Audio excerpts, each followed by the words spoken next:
Hey, good afternoon, everyone. How's your weekend been going? I'm back here in the closet, just hanging out. Me in the closet. Thought I could answer a few questions while I'm waiting here.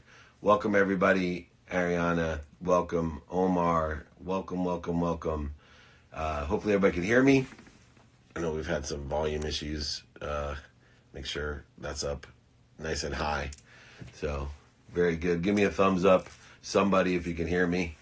I assume you can. Anyway, let's get going through some questions. Let's see if somebody wants to go live with me. We'll start off there and look who's coming on. Please just send me your questions. We'll see what we got here. Welcome, everybody. Hear you. Thank you. Somebody answered me. Paulie, thank you. Very rad. Very King, thank you very much for joining. Holy shit. Hey, man.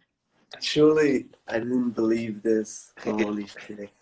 What's up, man? How are you? I'm 19, bro. I'm a bit nervous, though. Don't be nervous. I'm here to help. 19 years old, man. What kind of good questions you got for me? Yeah, so look, I'm a purebred entrepreneur. I don't know what I want to do in life. I just want to, build stuff, do stuff. I don't really care about the money. But it's just, now, I want to enjoy life, too. And I'm kind of stuck in, working 24/7 and doing everything perfect and being, how do you explain, being efficient and, getting there as quickly as possible, but I just can't get patient. I always watch your videos, patience, but I can't accept it. Use a different word. You don't got to be patient. Practice. Enjoy the practice, right? So you're built that you must be what you can be, which is going to create a great impatience. You want it yesterday, which is fine. That passion, you can't equal it. The people that are successful all have that type of passion that you must be what you can be. But what most people don't realize is they have to spend some of the time focusing in on, how do I learn to love that 24-hour day? How do I learn to enjoy that pursuit that I'm on? How do I learn to practice and enjoy practice? You know, a lot of professional athletes will tell you they don't get paid to play in the games. They get played for all the other stuff, all the privacy that they've given up, all the I call it investment in themselves, but the sacrifices that they make to be away from their family, all the practice that they have to do, the films they have to do, the tapings they have to do. That's what you do as an entrepreneur. But those people that have a desire like you have and learn to practice and enjoy the practice of pursuing and forget about the outcome, man, you will kill it because you have the fire that it takes to be successful. Yeah, all right, man. Appreciate that. All right. I'll take that with me. Thank you. All right, we'll talk to you soon. Join me tomorrow, all right? Thank you, I man. will. Thank you. Got a lot of young entrepreneurs out there. Jeff, welcome. Let's see if you guys can add some questions in here. We want to fire them off. It's a Sunday. There we go. People are loading them in now. Thank you, Martin. We'll run this one. How do you land a more profitable sales job, high ticket to work in? Currently learning and getting my something, but that's fine. This is how you land it, man. Okay. You got to develop the skills to be a high ticket salesperson. You got to acquire the knowledge, and then again, have that desire. So what kind of skills are needed? I think there's 6 skills needed in getting those high ticket sales. Number 1, credibility. The best high ticket salespeople, people who sell 7 and 8 figure solutions, are the ones that are credible. And so you have to always vet yourself. Listen to me, vet yourself for credibility.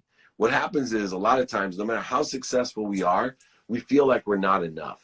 And I was this way when I was young. I was a millionaire 9 months out of law school, but I felt I wasn't enough. So I would oversell, back-end sell, project my insecurity, even lie and manipulate at times, and cheat people sometimes to make myself feel more than enough. And even though I was enough. And so what I want everyone out there to do is understand that if you can get as close to 100% credible as you can, you will have a statistical success that's never been seen before. I spend a lot of my time vetting what I'm saying, vetting myself, and making myself feel that I am enough for who I am, illuminating all the lessons I haven't learned, all the lessons I keep learning, but I am enough. I may not be more than enough, but I'm enough, and I'm vetting myself for credibility. Credibility is the number one thing to do high ticket sales. 2, learn how to get people to emotionally attach to you. People buy on emotion for logical reasons. 3, the math, right? One of my expertise is the math, the quantified value. Quantitate what you're doing, the reasons that you do it, the impact you're having, the capability. Reconnect to the goodness. Look at the power of 64, how we utilize time. Try to find 4 minutes a day that you can save. It would be 24 hours of productivity a year. Learn to put your wallet and your keys in the same place. That's 80 hours a year. Quantify things. So credibility, emotional attachment, quantify reasons, impacts, and capability. Then look at the overall picture. Be a compassionate capitalist. Learn to provide value and service. Learn to ask those series of questions of how you can provide value and service, and a series of questions of how you can get help. And that flow, that universal flow, is the 4th thing, that you have this huge vision, a bigger picture for high ticket sales. And then finally, learn how to articulate the features and benefits. If you learn how to articulate those features and benefits, you will have the 5 things that I think you need to be a high ticket salesperson. Let's try to go live. Yeah, Ali Tori, hello, I have a question for you on purpose. Yeah, I'd love to have your question on purpose. Let's see if I go live with you. Purpose is an important thing. Of course, now it's not letting me go live because I have so many people in there. Let's see what other questions we have. Keep them coming. I'll keep on trying. What do you do to constantly challenge your underlying beliefs and assumptions? All right. I'm going to give you 2 words. Write them onto your nightstand. Radical humility. Okay? Radical humility. That's what I do. I live in radical humility to constantly know that I don't know. And I'm constantly pursuing that. And so, you know, if you look at how humble we are, that I'm always trying to learn lessons, and the lessons keep on coming until I learn them. And the way that I know I haven't learned a lesson is I'm experiencing pain, physical, mental, emotional pain. All of those are an indication that I haven't learned a lesson. So I use radical humility to go ahead and illuminate what I don't know, ask for help, find someone that sits in the situation, a great mentor that can help me get the answer, and then practice that answer as much as I can. So those are the ways that we do that. Let's see here. Trying to get in here. Sorry. Still doing trainings, by the way, on Fridays. Free training for everyone, 11 a.m. Pacific time. Go ahead, join us. Text me at 949-298-2905 to join me. They've been going really well. How can you flip the switch to change your life instantly? Quantum leap. Nice. I'm not a big fan of instant, right? I'm an evolutionary, not a revolutionary guy.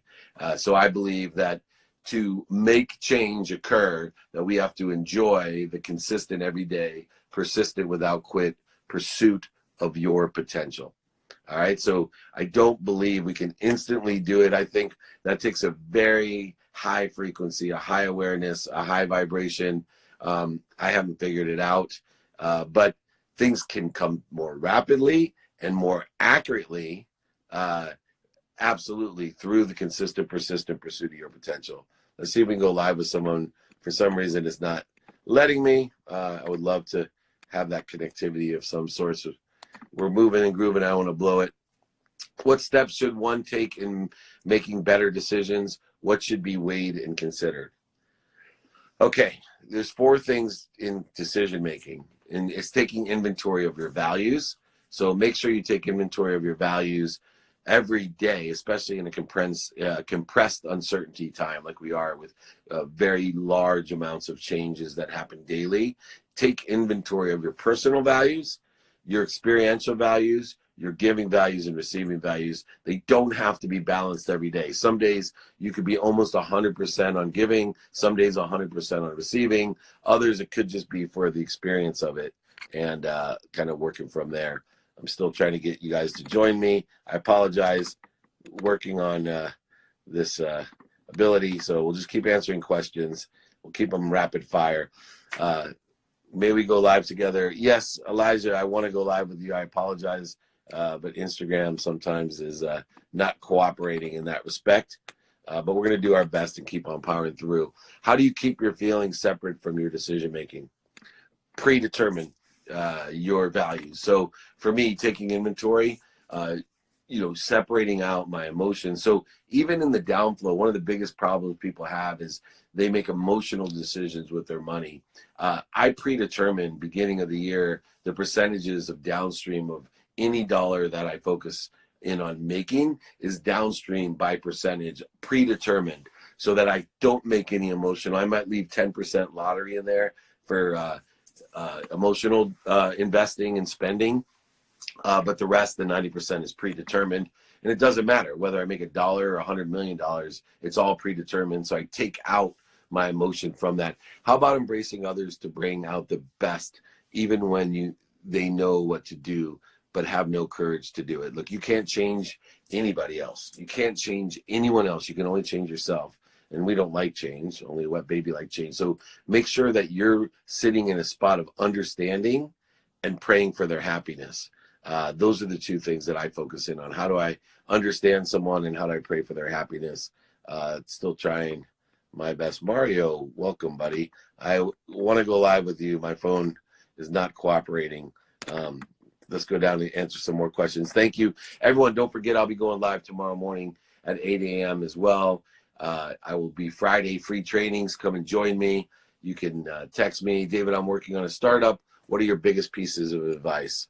Capitalization, right? So make sure you know the difference between a good idea and a good business. Make sure you know the difference between innovation and entrepreneurship. Make sure that you have enough money to stay in business, or a method or stream of money in which you feel confident that you will stay in business.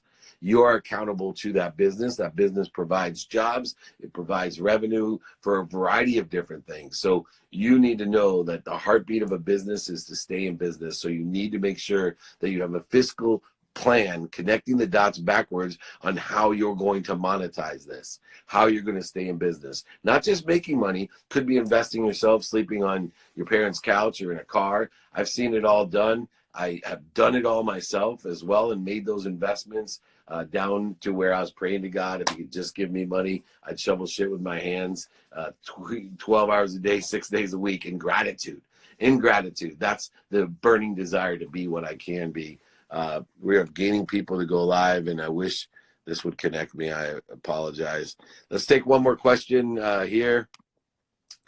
What was your biggest lesson from working at Barstool? I would assume it'd be working with Barstool.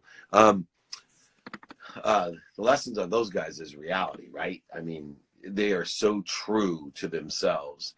They don't want people to love them for who they're not. And they're experts at understanding how people are reacting and utilizing that. So, I mean, I haven't seen anyone play the NFL as well as Barstool does and get free millions and millions of dollars of promotion from the NFL because they understand and are at a higher thinking and a higher level. And I love the content they have, consistent quality content and very true to their audience. Extraordinary what Barstool does. And, to that same philosophy, I look to do quality content consistently and build a brand that is true like theirs and do my best to do so. But to do that with so many different people, Large and Willie are two of my favorites as well. And Erica, of course, Nardini, incredible CEO of that company. And they just have done an extraordinary job. Let's see here. We're losing people on the live, but I apologize. It's just not letting me go live with anyone, and it just switches there. Apologize. Here's what you do. Go have a conversation with a homeless person, then ask yourself, how can I be of service to my community? Absolutely. If you are feeling anxious, frustrated, angry, the best thing you can do, the solution is instantly go help somebody else, right? Be of service. Go ahead, pick up your phone, ask somebody, how are you? Anything I can do for you? That will change the happiness quotient for everyone. Happiness is the most viral disease. Remember, it can be shared by witnessing it, and it strengthens our immune system. I'm going to keep on pounding that one until people start listening. Join our community. That's right. Text me at 949-298-2905. So we're there every Friday, free trainings. Everyone, invite your friends, your family, your businesses. It's free. We have great Q&A, and I do a little bit of a free keynote as well. So we're on it. What changed yourself to have this mindset that you have now? The quantum shift in my life occurred when I realized that I was filled. I had driven myself to make money because I believe money bought happiness and love. I had extraordinary wealth, and I was filled. I went from a world living with a single mom and 6 kids of a world of being victimized. Everything happened to me. I lived in a world of not enough. And then I made a ton of money, and I lived in the world of positivity, that things were happening for me. And I was trading, even philanthropy, trading. I'd give things to get recognition and all the different things that were going on. And I switched from filled to a world of abundance, to a world of more than enough, to a world of being fulfilled, right? I went from victim to filled to fulfilled. Hear me again. Victim, not enough. Filled, just enough. Fulfilled, more than enough. Let's live fulfilled lives right now. Let's be of service and make room for what we want and allow others to get what they want, knowing there's plenty of everything for everyone. Thank you very much, Katie Couric and Shelly Eibach this week on the playbook. Very cool. On Tuesday, come join. If you haven't got the playbook, go download it, comment, give me your reviews. We got so much stuff going on here. Did you ever get into financial crisis? If yes, how do you get out of it? I lost, on paper, over $100 million. Is that a big enough financial crisis for you? They pulled me out of my houses.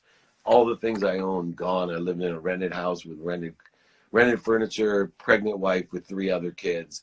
Yeah, so I've lived in a financial crisis in 2008, and I pulled out of it by being of service and putting faith in the universe, faith in what I wanted, voting for what I wanted, putting faith in myself, faith combined and blended with a strong, pragmatic monetary plan, reverse engineering how I could make money to help people and have fun, connecting the dots backwards of buying low and selling high, asking for help, radical humility, all of these different things help me in the financial crisis. That is absolutely, find mentorship, get experience. Hey, John Assaraf. Now, I wish I could join here. Let me see if it'll let him join. I want you to come on live with me, John, and it won't let anybody go live with me. John Assaraf is one of my mentors. Incredible book, Inner Size. John Assaraf, I wish I could see him just and hug him, not an air hug, but the man is incredible. I use his one-liner all the time, the law of Goya. There's the law of attraction, but I love the law of Goya. Get off your ass. I attribute that to John. I don't know where he got it, but he has given me so many different things. I'm not sure if this one, Casey Adams, is on. It figures all these great people are on, and Instagram won't let me join anybody, and I don't know why. But I want to recognize Casey and John. There is a way to have me join you live. Yes, I want you to join me live, my brother. Here we go. All right, look at this. See, the universe, that man is so energetically connected. He cleared it for me. Did you see that? Casey, baby. You cleared that for me. I've been trying for 20 minutes to get someone live, and I just stuck something in my mouth. Hi, everyone. Hey, buddy. How are you? Awesome.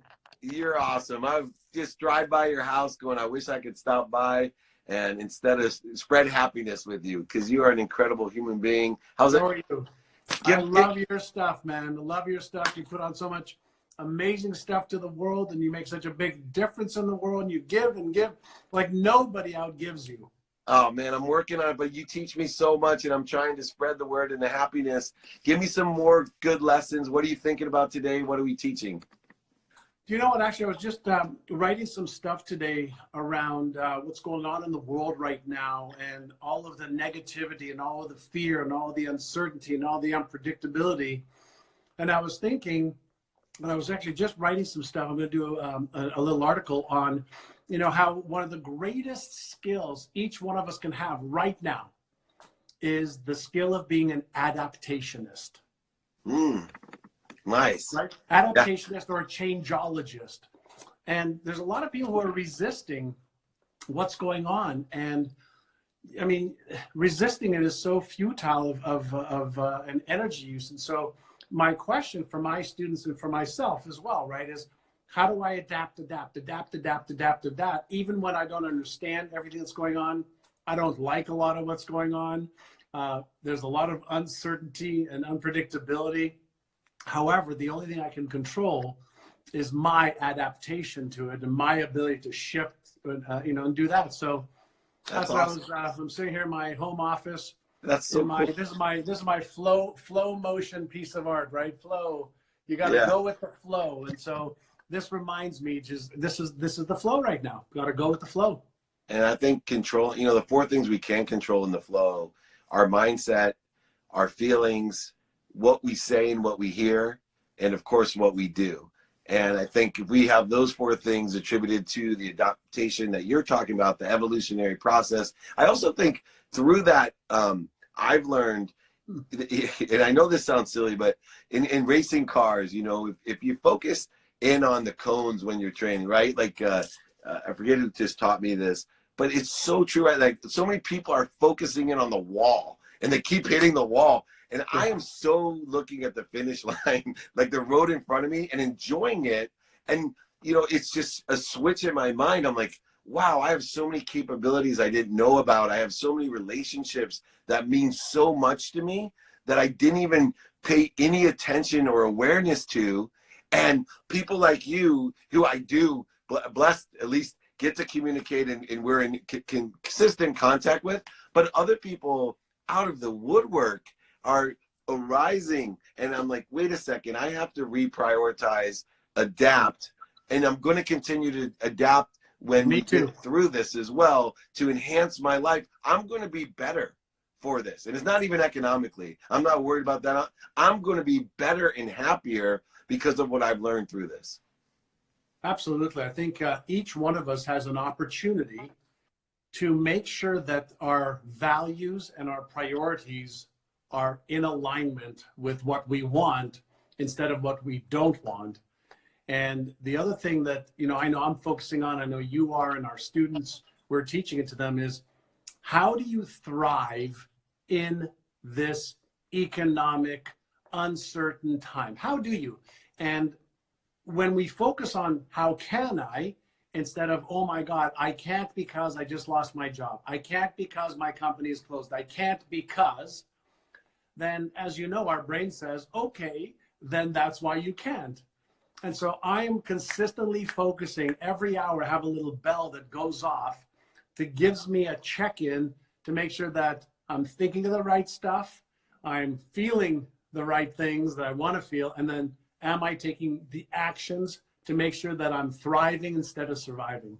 I love that. And it's not even rebuilding. It's a new start. Like, how many times in our life, especially some of us that are a little bit more experienced or older, you get an opportunity. I'm taking inventory of so much every day, not just my values every day, which is an absolute for me, but, just little things that I'm taking inventory. It could be, the closet at my beach house. I'm taking inventory and saying, how can I create what's in here? Or I'm taking bigger inventory of the employees, my expenses, how I travel, how I communicate, do interviews, write books. I'm taking inventory because what I found is I stopped taking a lot of inventory while I was caught up in the weeds of the daily activities that I thought were so important. And now I can increase and expand and accelerate because I'm taking inventory, starting with my values. What's the one thing that you're taking inventory of that you find is most beneficial right now? Well, if you were to look at I'm going to show you my desk, right? I'm organizing. Right now, I don't have my assistant who's working with me at home, so I write down stuff on paper. So I follow my model of generalize, organize, prioritize, actionalize. And so I write everything down, or I take all the pieces of paper that I scribble on, then I organize them into the categories, then I prioritize the categories, and then I actionalize the critical few and drop the trivial many. That's awesome. Can you repeat those four things for everybody real slowly, because in case they have to rewrite this? Sure. So let me slow it down. Hi, everyone. So I'm pretty creative, and I go back and forth like you do, Dave, between creativity and imagination and ideas, and then left brain logical stuff. So I just write shit down everywhere. And then what I find at the end of the day or the week, I've got 25 pieces of paper. So I stop, like today, and I organize everything. So from the general ideas, I organize them into whether it's into health, wealth, relationship, career, business, fun, experiences, charity. And then I prioritize which of these ideas or things are the most critical for me to do right now, like today, this week.